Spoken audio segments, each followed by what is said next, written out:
on today's show. We break down Golden State's comeback win, as well as the Warriors' biggest playoff X factor. We predict whether the Raptors will even the series tonight and if the Grizzlies should draft Ja Morant. And we've got the top 10 plays from the past 7 days. It's Friday, May 17th.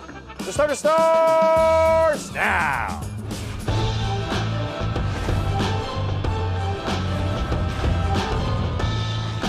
Good evening, Sweet World, and welcome to the starters presented by Jack Daniel's Old No. 7 and Tennessee Honey.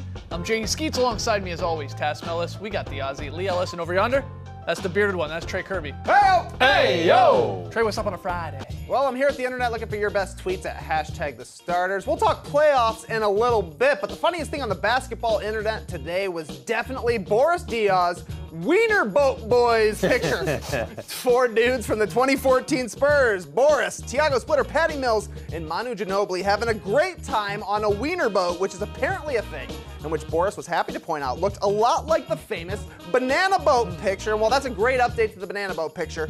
I also like this update to Boris Diaw's picture of your boys. Thank you to Stefan for throwing us on there. That brings us to today's question. What other famous NBA pictures need to be updated? For instance, it's been 30 years since Manute Bol and Muggsy Bogues took this famous tall guy, short guy picture. We need to update it. Let's get Boban and Isaiah Thomas on the same thing, on the same team, and make something happen. But we want to hear from you, so let us know on Twitter what other famous NBA pictures need to be updated.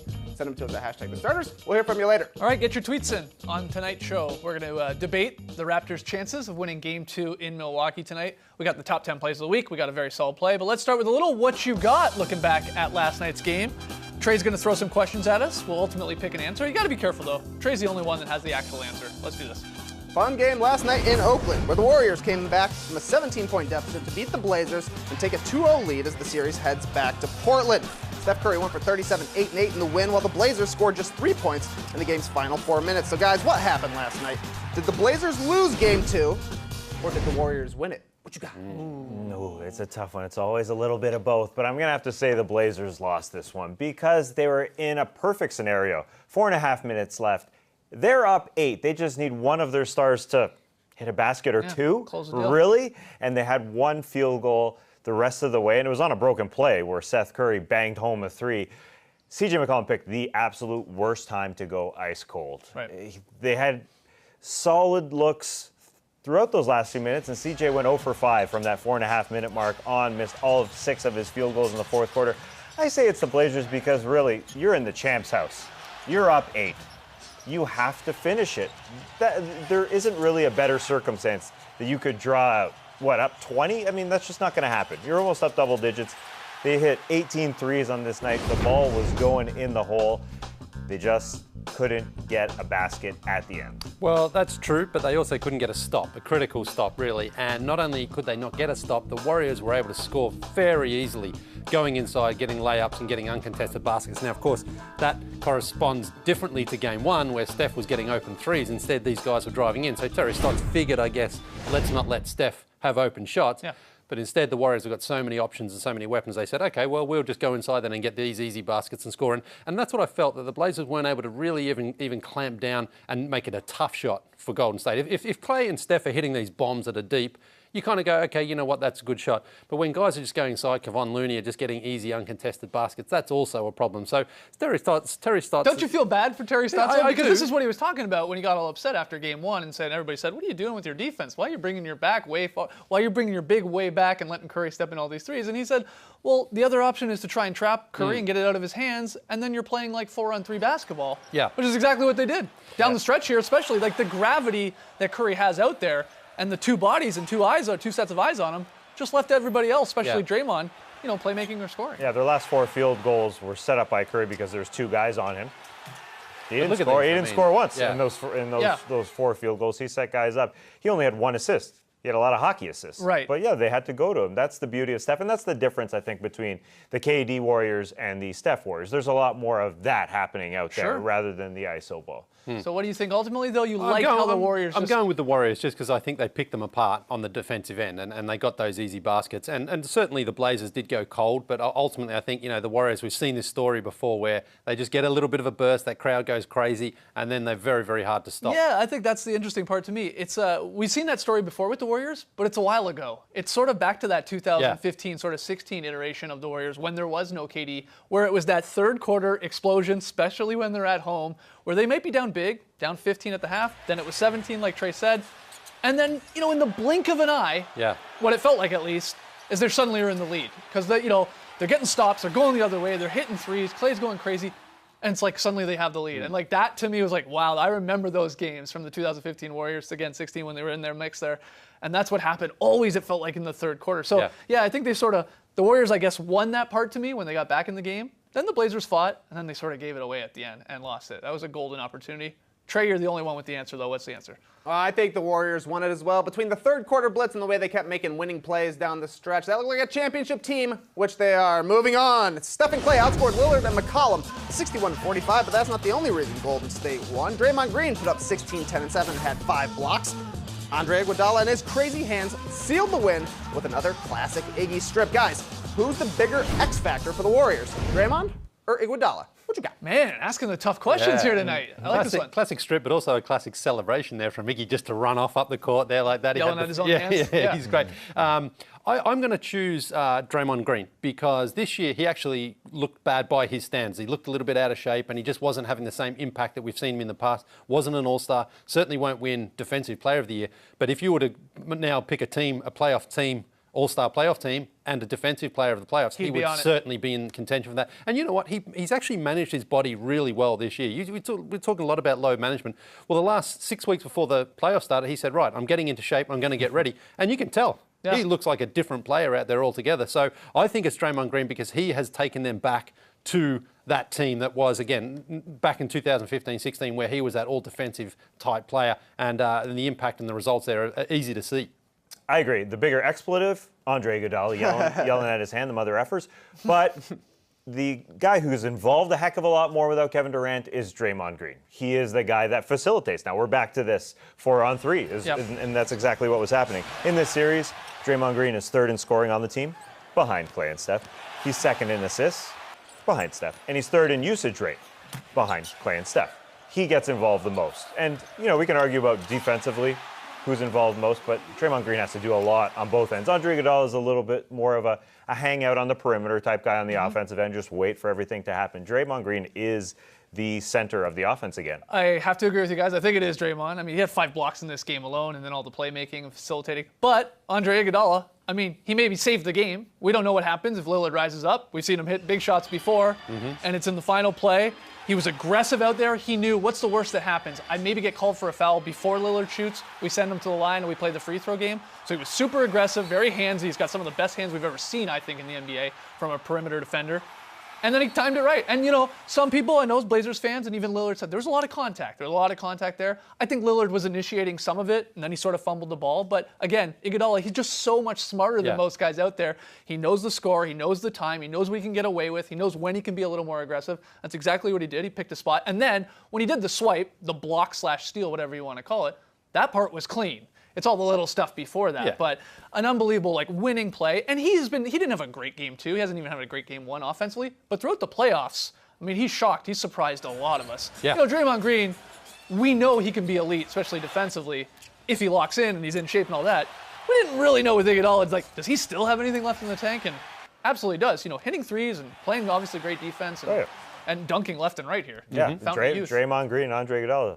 Hey, it's April. Yeah. Let's play ball. Yeah. And that's exactly what they do. The interesting thing about the aggression part on the perimeter, he definitely was more aggressive because he's like, hey, you're going to the line. Yeah. But he did it after Dame rose up for that shot. So if he did hit which he got all ball, then we would have had 3 free throws. And we would have said, whoa, what are you doing, Iguodala? Right. Horrible play. What's the answer here, Trey? It's Draymond Green. Like you guys said, he's destructive on defense, instrumental on offense. Moving on, Golden State has a 2-0 lead, but Saturday's Game 3 is going down in Portland, where the Blazers are 5-1 so far in the playoffs. There's a big Damian Lillard game lurking somewhere, probably a CJ McCollum one too, and role players usually play better at home. So guys, tell me, will the Western Conference Finals be a sweep or not? I think nah. I do think the Blazers win either game 3 or 4, maybe even both. It's not that crazy. They played a great game here. They played a good 40 solid minutes in this game. But if the Warriors role players travel and they continue to play the way they're playing, I'm talking about Kevin Looney, Jordan Bell, Jerebko, even Cook hit a big 3. McKinney, hit a big 3 late in this Warriors game 2. Man, then they're in trouble because those guys are contributing. There's no Durant, and he's not going to be there for 3 and 4. He's not traveling with the team. But those role players, man, Klay's going to get his, and Curry's going to get his, and Draymond, but it's these guys. When they're contributing, then I don't even know how you beat them. But hopefully the Blazers are like, that doesn't go to Portland, and our guys step up there. Yeah, I think Kevon Looney gets the start for Andrew Bogut. It only makes sense going into Game 3. But there's no way you can count out the Blazers of this series. They just keep fighting. They're too resilient. I think they get a win at the very least. But yeah, I wouldn't be surprised with 2. Offensively, they can hang with the Warriors. It's just whether or not they can get a few stops. And if they've got that crowd behind them, key moments maybe favors the home team in this sort of situation. So let's hope that the Blazers certainly get Game 3, because if we don't want them to have that gentleman sweep situation going into Game 5, give them Game 3, and then Game 4 really could open up that series. Trey, what's the answer? I wouldn't be surprised if the Warriors sweep, but I'm feeling gentlemanly today. Nah. Let's hear from you guys. Jump on Twitter, #TheStarters. You agree with Trey's answers. Let's hear from you. When we come back, we're going to look ahead to Game 2 of the Eastern Conference Finals and talk about whether the Raps can leave Milwaukee with a win tonight.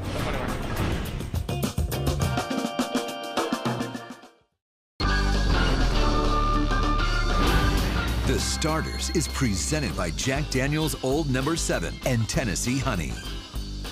We're right into the up-down report here. Let's see those thumbs on Twitter. First one, the Milwaukee Bucks will look to take a 2-0 lead in the East Finals tonight against the Raptors. In Game 1 on Wednesday, Brook Lopez poured in a playoff career-high 29 points to help Milwaukee to the 108-100 victory.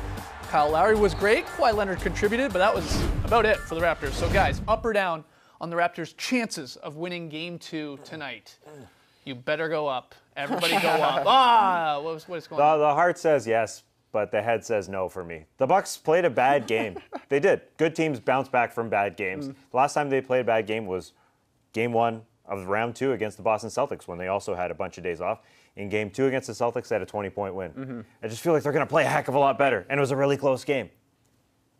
Sorry, fellas. I think the Bucks go to Toronto. A couple of games up in this series, because the Toronto, when you play a game like that and you've got to know that the series is on the line tonight, you've got to go out there and look to someone else outside of Kyle or Kawhi to stand up. And unfortunately, we just haven't seen that from anybody. You're not trusting anyone else. I don't trust anyone else. And you know what? You don't need a Siakam to go for 35 or anything, but you need Siakam to go for 15, Ibaka to go for 15, Gasol to go for 15, Danny Green to hit some threes. So you're relying on not just one guy, but you're relying on 3 or 4 guys early on from the start to go, because I think that's what you saw in Game 5 against Philadelphia. A couple of other guys got baskets early, and they went on to win that game without that feeling of like, oh, Kawhi has to carry us again. Right. Despite the Raptors being in the conference finals here, it feels like there's been, maybe 2 games the entire playoffs where multiple guys on the same night have sort of come together for the Raptors and had good games. Exactly. I hear you, but they're still going to win tonight. You're up, buddy. Yeah, that's exactly right, Skeets. I'm voting up because I don't think we're getting to a Game 6 if the Raptors lose tonight. I want you to have a chance to go see your team play in the playoffs this summer. Thank you, man. Do you want to pay for my flight home, too? It's very expensive right now. Yeah, sure. We can sell these thumbs or something. Okay. All right, next one here, guys. Moving on. This is great. The 2019 NBA Draft. It's more than a month away, but the Grizzlies already know who they want. According to ESPN, the Grizzlies have told interested parties at the NBA Draft Combine that they intend to select Murray State point guard Ja Morant with the number 2 pick.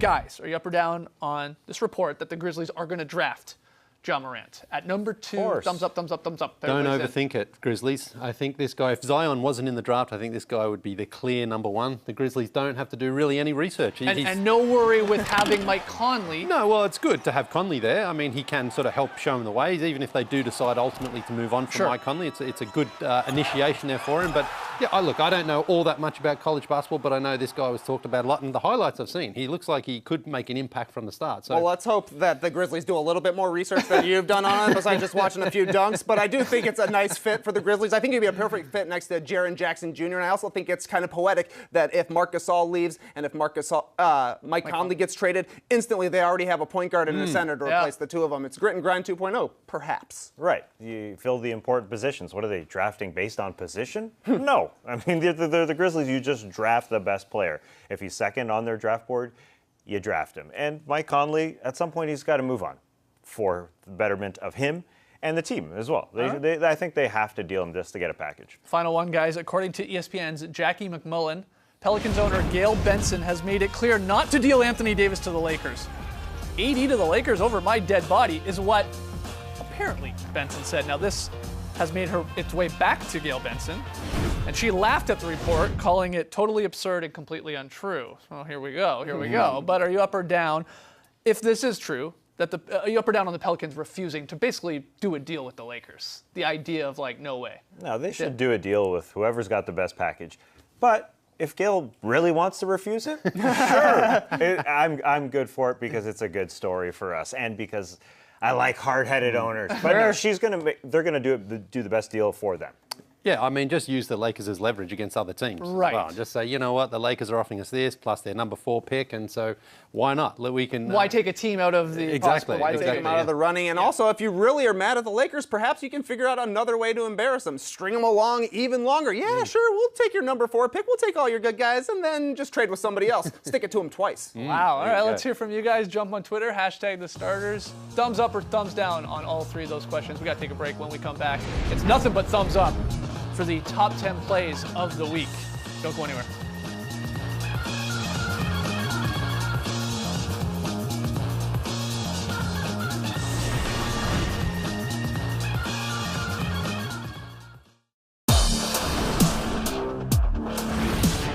Welcome back to the starters. It's time to count down the top 10 plays of the week. We got a little from the second round and the conference finals here. Let's do it. We'll start at number 10. That makes sense. This is looking like a very solid play here, Lee. Yeah. Yeah, nice ball movement here for the Warriors, but yeah, Jordan Bell a little too sexy at the end. Yeah, just light it up, Jordy. Nah, I appreciate the flair. These are the cool plays. Do I want to get the very solid play or in the top 10? Wins a T-shirt if he gets it. At number 9, CJ McCollum, a cool pass over his head. Holy. Finds Damian perfectly in his pocket for a 3 ball. This is a wild pass. Oh, yeah. Haven't seen that angle yet. Great work, editors. At number 8, Bill Simmons calls Jonas Jerebko the Swedish Larry Bird. Maybe he is with a pass like that. Behind the back on the baseline, surprising everybody. Jordan Bell flipping it in. Nice pass, nice finish. Late in game 2 of the West Finals, Lillard trying to tie it as time ticks down, but Andre Iguodala strips him clean. Give me that. That's game right there, a walk-off steal. A runoff it is. Yeah, bye. Yeah, we'll see in a Sprint off, second. yeah. Andre goes right into the tunnel looking at his hands. That made that great He nearly great almost steal. cups it even as well when he steals it there. There he goes. See ya. Bye. See ya. Like a sucker celebration. At number 6, Bucks on the fast break. Malcolm Brogdon finishes the beautiful pass here from Chris Middleton. Malcolm Brogdon is come back and putting up numbers already. So much for that injury. That Connaughton loves it. What's better than this? Steph Curry doesn't mind being the number 1. Dribble. That's good. Yeah. Brilliant. PJ's I right. mean, that's great. Right Oh, in stay Steph's with him. PJs. No, stay with him. Yeah, that was the dagger there in Game 6. At number 4, Kawhi Leonard with a pretty up and under left-hand finish versus the Sixers. People have been comparing him to Michael Jordan. I just don't see it with this. You know? Yeah, Giant hands like up the ball. Throwback to 96. Oh, things were rosy early in game 1 of the Eastern Finals for the Raptors with Pascal Siakam doing things like this. He's a spicy one. That's right. Climb Splash Mountain. Oh, goodness. At number 2, CJ McCollum, usually known for getting buckets, but got a little defense here from him. The chase down block Oh, that's beautiful. in Game 7 versus the Nuggets. Looking a little like LeBron, a little bit. Seth Curry playing the J.R. Smith role. That's right. But at number 1, it's Kawhi ending a series. Game 7 at the buzzer. 1, 2, 3, 4. Yeah. The crowd's reaction is incredible here. I love when it Beautiful. just goes silent Yeah. on that one. Everybody is holding their breath. Oh. I've seen this 1,000 times already, and I still sometimes think it's gonna bounce out on like that third bounce out, but nope. Down it goes. The bounce, the squat, Kawhi. the blue tongue. Good stuff. When we come back, from the greatest plays you've ever seen to just just a cool, solid. Hey, you win a T-shirt. Okay, you Are keep you saying sending that. shirts to everybody at VSPs? No wonder we don't have any shirts upstairs.